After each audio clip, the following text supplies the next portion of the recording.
For months, she stayed silent, enduring his cruelty. But when he crossed the line, her father, the town's new police chief, made sure justice was served.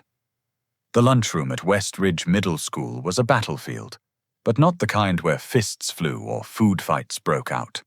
It was quieter than that. It was the kind of place where a single look could say everything: who belonged, who didn't, who mattered, who didn't. 13-year-old Ava Sinclair sat at the far end of the cafeteria, picking at the edges of her peanut butter sandwich, pretending not to hear the whispers 2 tables away. "Why does she always sit alone?" someone muttered. "Maybe she doesn't have any friends." Ava had heard it all before. She wasn't new to the feeling of being an outsider. She was one of the few black students at West Ridge, and she had learned early on that blending in wasn't an option. Instead, she tried to stay invisible, moving through the halls like a shadow, keeping to herself. It was easier that way. But not for Connor Tate. Connor had made it his personal mission to make sure Ava knew exactly where she stood. He wasn't just another kid at school. He was the kind of boy who walked like he owned the place. The son of a local businessman with friends in all the right places. Connor was the name teachers said with a smile. The kid parents invited over for pool parties, the one who could talk his way out of anything. And for the past month, he had decided Ava was his favorite target. It started small, shoving her books off her desk, accidentally bumping into her in the hallway. The kind of things no one would call bullying, just kids being kids. But it never stopped there. Today, it was her lunch. Ava had barely taken a bite when a hand snatched her paper bag off the table. She looked up, and there he was, grinning like this was all a joke. "What you got, Sinclair?" Connor tore the bag open, pulling out her sandwich with exaggerated disgust. "Peanut butter? Seriously? Guess your dad's new job doesn't pay enough for real food." Laughter rippled through the table behind him. Ava's fingers curled under the table, her jaw tightening, but she stayed silent. She always did. Connor leaned in closer. "You know, you should really say thank you. I'm just trying to help you diet." He tossed the sandwich over his shoulder, and it landed with a soft splat on the floor. Ava's stomach twisted. She wasn't going to cry. Not here. Not in front of them. She reached down to grab what was left of her lunch, but before she could, a foot came down, smashing the sandwich into the tile. Connor smirked. "Oops." For a moment, the world shrank. It was just Ava, the crushed sandwich, and the sound of their laughter ringing in her ears. She could feel their eyes on her, waiting to see what she would do. But she already knew. She grabbed her backpack and stood, pushing past the tables, ignoring the whispers, the snickers, the heat burning behind her eyes. She kept walking, past the cafeteria doors, past the lockers, all the way to the girls' bathroom. She locked the stall, sat on the closed toilet lid, and took a slow breath. This was nothing new. She would wait until the lunch bell rang, then slip out and pretend none of it ever happened. Because telling someone never worked. The teachers would say, "Just ignore him." The principal would call it a misunderstanding.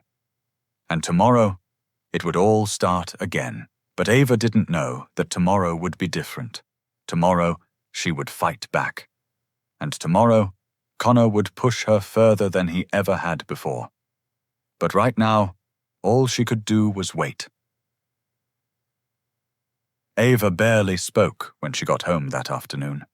She went straight to her room, shutting the door softly behind her. She wasn't the type to slam things. She knew how to disappear, even in her own house. But her father noticed. "Ava." His deep voice carried through the door. "Everything all right?" She hesitated. Her fingers tightened around the strap of her backpack before she dropped it onto the bed. "Yeah, just tired." There was a pause. Then a quiet sigh. "All right, dinner's in an hour." She waited until his footsteps faded before she exhaled. He had enough to deal with. Moving to a new town, stepping into the chief's office, dealing with the mess left behind by the last guy. She wasn't about to add middle school drama to his plate. She could handle it. Except the next day, Connor made sure she couldn't ignore him. It started before first period. Ava was pulling books from her locker when she felt something slam against her back. Hard. She stumbled forward, her forehead nearly smacking into the cold metal. Laughter. She turned slowly. Connor leaned against the lockers, smirking. "My bad, Sinclair. Didn't see you there." Her fists clenched at her sides, but she said nothing. That was what he wanted. A reaction. But Connor wasn't satisfied. By lunchtime, it had spread. A rumor. She wasn't sure who started it, but she could guess. As she walked into the cafeteria, the whispers followed her. "Did you hear?" She tried to fight Connor. "No way." "Huh?" "Yeah. Swung on him and everything." Bet she cried after. She stopped in her tracks. Her mouth went dry. Connor sat at his usual table, grinning as he scrolled through his phone like none of it mattered. Her fingers curled into the fabric of her sweater. This was worse than the shoving, the stolen lunches, the tripping in the hallways. This was making sure she was alone, making sure no one wanted to sit with her, talk to her, be seen with her. And it worked. She sat alone that day, and the next, and the next. By Friday, she thought maybe he was done. Maybe he had gotten bored. She was wrong. The final bell rang, and Ava walked toward the front doors, relieved to be going home. She was halfway across the parking lot when she heard the voice behind her. "Hey, Sinclair." She ignored it, kept walking. "Where are you going?" "Thought we were friends." Her fingers gripped the straps of her backpack tighter. The pavement felt too open, too exposed. A hand grabbed her wrist. She jerked away, spinning around. "Don't touch me." Connor grinned, like this was all a game. "Relax. I just wanted to say hi." The boys behind him laughed. They always did. Ava's pulse pounded in her ears. "Leave me alone." Connor leaned in, his voice low. "Or what? You gonna tell on me?" Ava swallowed hard. "Thought so." He flicked her backpack strap. "You're just mad 'cause nobody cares." Something snapped. Before she knew what she was doing, Ava shoved him. Hard. Connor stumbled back a step, caught off guard. For the first time, he wasn't smirking, and that should have been the end of it, but it wasn't. Because Connor wasn't used to being embarrassed. And in that moment, he decided to make sure she never forgot it. But Ava had no idea just how far he was willing to go. Ava barely slept that night. The moment her head hit the pillow, her mind replayed the scene in the parking lot. The look on Connor's face when she shoved him. The way his friends had gone quiet for just a second before the laughter started again. She had never touched him before, never fought back. And now, she had no idea what was coming next. Saturday passed without anything happening. Then Sunday.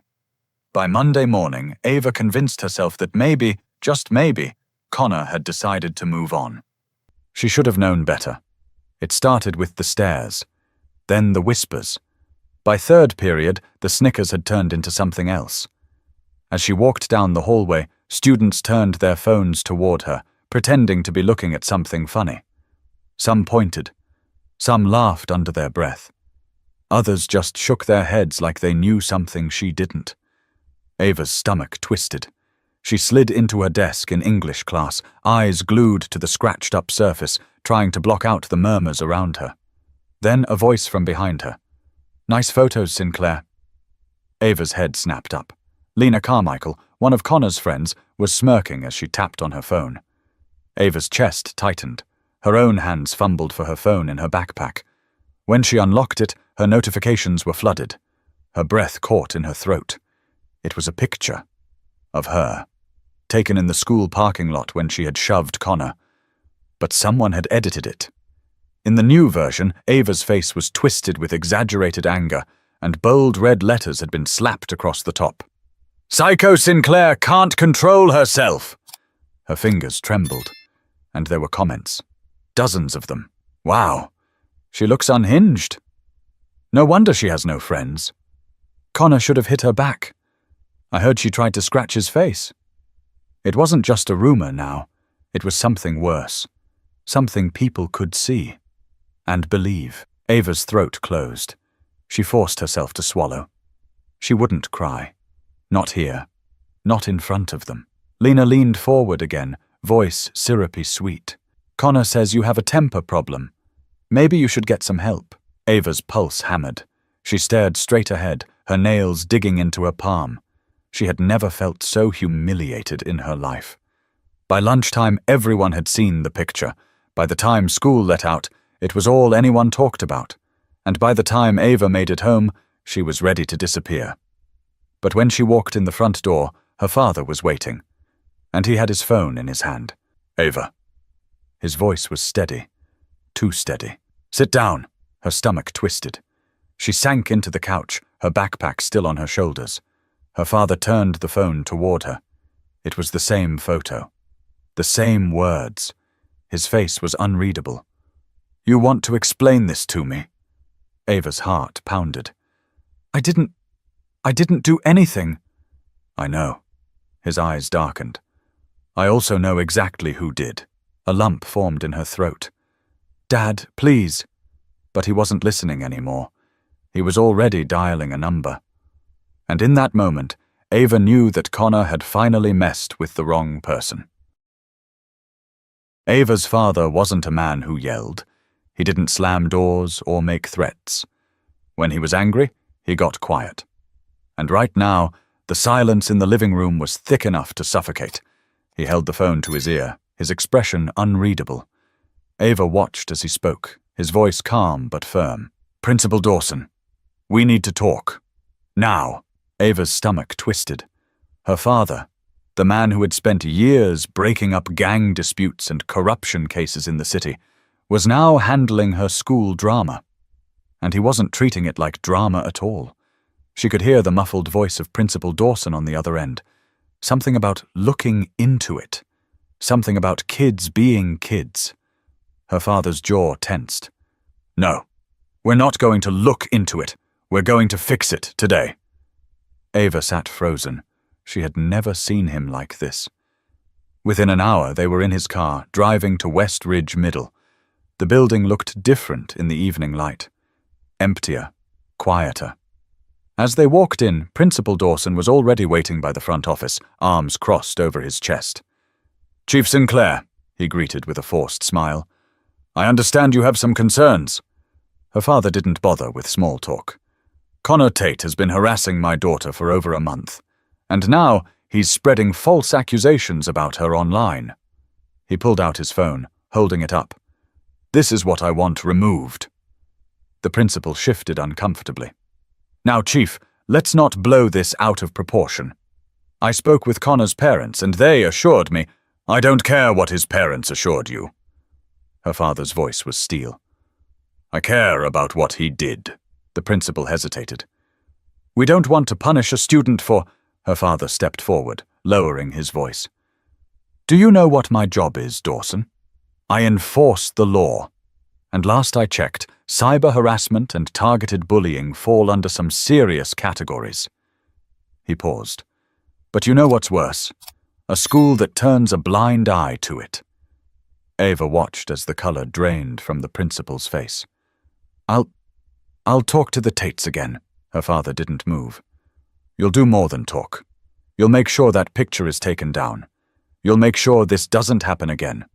And you'll hold Connor accountable. Ava had never seen Principal Dawson look nervous before. But right now, he did. That's when the office door opened and Connor Tate walked in, followed by his parents. His father, Richard Tate, was a man with a presence. Broad shoulders, expensive suit, the kind of man who owned country clubs and golf courses. His mother was smaller, wearing a tight smile that never reached her eyes. Connor, though, had lost his smirk. Chief Sinclair, Richard said smoothly. I don't see why this had to become a whole spectacle. Her father didn't blink. Your son made it one. Mrs. Tate let out a sharp laugh. Come on, they're just kids. They push each other, roughhouse. This is all so unnecessary. Ava felt her fists clench. Unnecessary. Her father took a slow breath before speaking. If my daughter had done to your son what he did to her, would we be standing here? Or would you already have a lawyer lined up? Mr. Tate's jaw twitched. Now let's not make this about... It is about something. It's about power. It's about what you let your son get away with. And it ends here." Connor shifted uncomfortably, eyes darting toward his parents. Her father turned to Principal Dawson.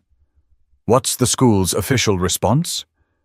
The principal hesitated, glancing at the Tates before clearing his throat. "Connor will be suspended, effective immediately." The room went silent. Mrs. Tate gasped. "Suspended? For what? A stupid joke?" Mr. Tate's face darkened. "You can't do this! Do you know who I am?" Her father didn't blink. "Do you know who I am?" The room felt colder. Mr. Tate's mouth pressed into a thin line. "This isn't over." Ava's father didn't flinch. "You're right, it's not." Connor swallowed hard. He wasn't grinning anymore, but this time he was the one who looked afraid. Connor Tate didn't show up to school the next day, or the day after that. By the end of the week, the rumors had started. "I heard his dad tried to fight the school board over his suspension." "Nah, I heard his mom called the district, demanding they expunge it from his record. Someone said his family's thinking about pulling him out and sending him to private school." Ava listened but never said a word. She just walked to class, kept her head down, and ignored the glances. Except this time, they weren't filled with pity or laughter. They were filled with something else. Respect. By Monday, the photo of her had disappeared from every social media account. Principal Dawson had made an announcement about online harassment and how the school had a zero-tolerance policy for bullying. It was the kind of speech that would have meant nothing before. But now people were listening. By Wednesday, Ava could walk down the hallway without feeling the weight of whispers behind her back. The snickers had faded. The stares had softened. A few students even offered her nods, silent acknowledgements that they had seen what happened. And then there were the ones who still didn't know where they stood. At lunch, Ava sat alone. She had gotten used to that part. But today, as she picked at the edges of her tray, a figure slid into the seat across from her. She looked up. Lena Carmichael. Ava's stomach tensed. She half expected another snide remark, another fake sweet jab at her expense. But instead, Lena just pushed her food around with her fork. "So," she started, not quite meeting Ava's eyes. "Guess you, got the last laugh, huh?" Ava didn't answer. Lena cleared her throat. "Look, I wasn't really trying to be a part of all that. Ava let her fork clink against the tray. "You just laughed." Lena winced. Ava didn't have the energy for this. She picked up her tray and stood. Lena shifted uncomfortably. "He had it coming, you know." Ava turned back. Lena finally looked at her. For the first time, there was no smirk, no arrogance, just something else. Guilt. Ava didn't say anything. She just walked away. Because today, for the first time in a long time, she had a choice. She wasn't the one hiding anymore. Connor Tate was. And maybe, just maybe, that meant something had finally changed. But Ava wasn't done yet. The next evening, she sat at the kitchen table while her father poured himself a cup of coffee. "How's school?" he asked, like it was any normal day. Ava shrugged. "Better." He raised an eyebrow. "Just better?" She smirked. "Well, better than it was last week." A ghost of a smile crossed his face. "That's good." He took a slow sip of his coffee. "You know, I'm proud of you." Ava blinked. "For what?" "I didn't do anything." Her father set his mug down. "You stood up for yourself." She hesitated. "I shouldn't have had to." His expression softened. "No, you shouldn't have." Ava exhaled, staring at the grain of the wooden table beneath her hands. "What happens to Connor?" Her father leaned back in his chair. "That's up to him." Ava frowned. "What do you mean?" Her father studied her carefully. "Actions have consequences. He's learning that now. Whether he changes or not, that's on him." She thought about that. For so long, Connor had seemed untouchable. He had the right friends, the right family, the right last name. He walked through the world like nothing could ever touch him. But he had been wrong. Ava wasn't afraid of him anymore.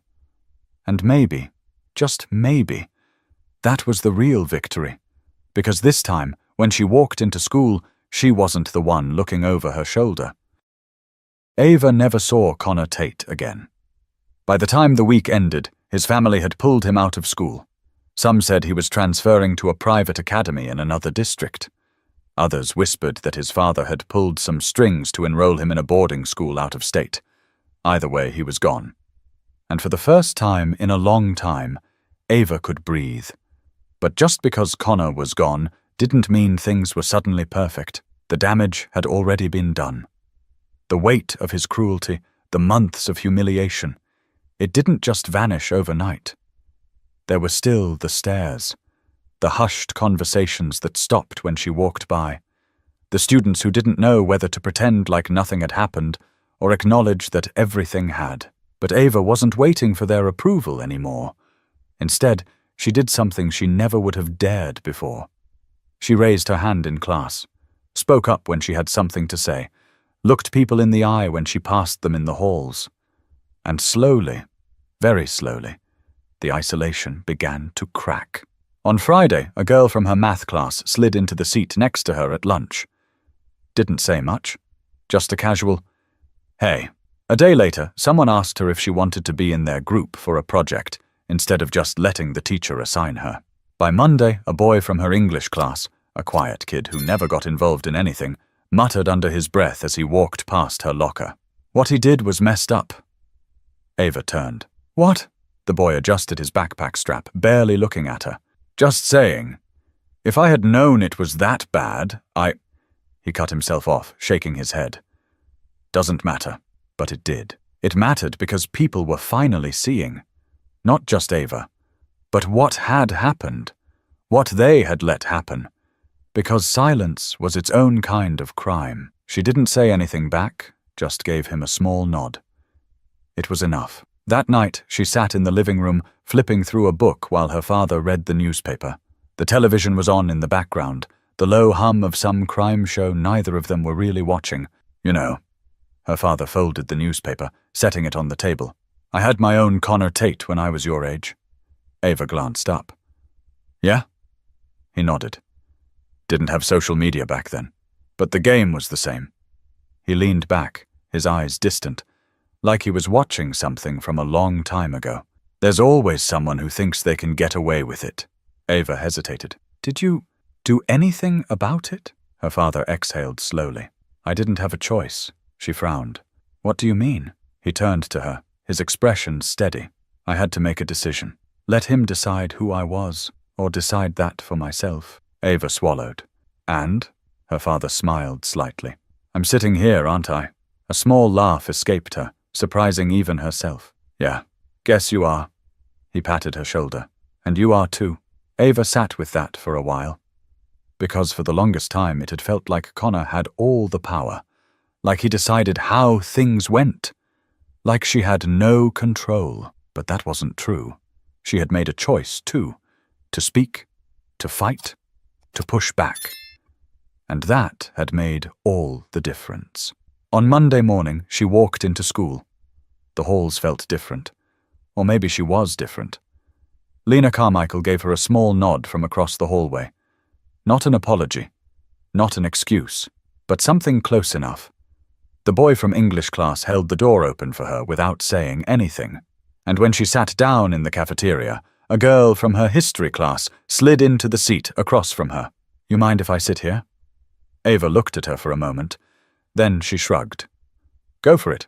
She wasn't looking for an apology from the whole school. She didn't need one, because she had already won. Not by getting rid of Connor Tate, but by making sure that next time, someone like him wouldn't win so easily. Because next time, people wouldn't just look away. No one should have to fight to be treated with respect. No one should have to prove they deserve to exist without being harassed. But the truth is, standing up for yourself isn't always easy. Sometimes people will look away. Sometimes they'll pretend it's not happening. But silence helps bullies win. And the moment you stop being silent, the moment you refuse to let them define you, that's when they lose their power. If this story meant something to you, consider subscribing. because these conversations matter, and the more we talk about them, the harder it is for anyone to pretend they don't.